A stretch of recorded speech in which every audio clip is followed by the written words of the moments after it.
কুষ্টিয়ার কুমারখালীতে স্ত্রীর বড় ভাই ইউনুস আলীকে খুন করেছেন ভগ্নিপতি মুক্তার।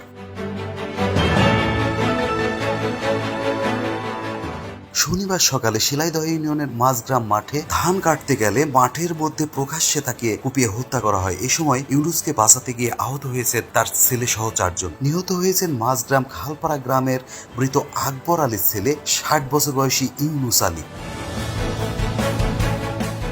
নিহতের পরিবার জানান, নিহত ইউনুসের ছেলে হোসেন আলী প্রেমের সম্পর্কে জড়িয়ে পড়ে তার মামাতো বোনের সাথে। অপ্রাপ্ত বয়স্ক হলেও দুই পরিবার তাদের বিয়ে দিয়ে দেয়। বিয়ের কিছুদিন পর থেকেই দুই পরিবারের মধ্যে সম্পর্কের অবনতি হয়। শনিবার সকাল 7টার দিকে ইউনুস আলী বেশ কয়েকজন শ্রমিক নিয়ে ধান কাটতে গেলে মুক্তার লোকজন নিয়ে এসে অতর্কিত হামলা চালিয়ে ইউনুসকে কুপিয়ে হত্যা করে। এ সময় ইউনুস আলীকে ঠেকাতে গিয়ে তার ছেলে হোসেন সহ বেশ কয়েকজন আহত হলে তাদেরকে উদ্ধার করে কুষ্টিয়া জেনারেল হাসপাতালে ভর্তি করা হয়েছে।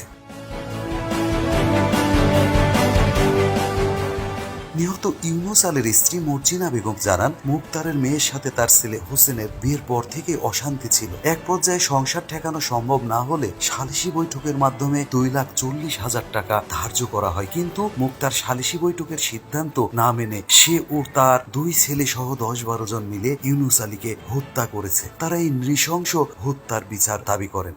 সকালে ধান কাটতে গেছে ও মুক্তাররা হাসি নিয়ে যা বই করছে গো। মুক্তার নেহেদ রহ আমরা একদম সাদা শুধু চালু ধান কাটতেছি। আমরা দৌড়ি একবারে 45-46 জন লোক একবার খালি দেশি অস্ত্র নিয়ে আসি। কুপা খালি কাটেছে, আমার খালু কুপা কাটেছে, আমার মামা কুপা কাটেছে, আমার বড় ভাই কুপাইছে, সবাই কুপা কাটি চবই করছে। ওরা আমার কুকুর স্বামী মুক্তারের ভাই উজিরের ভাই বাদশার ভাই সাওয়াল পাল, বাচ্চা ভাই কাদেররা।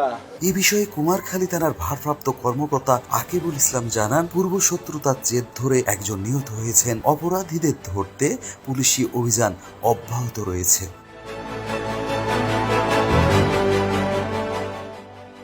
লিফু খন্দকার, কুমারখালী, কুষ্টিয়া।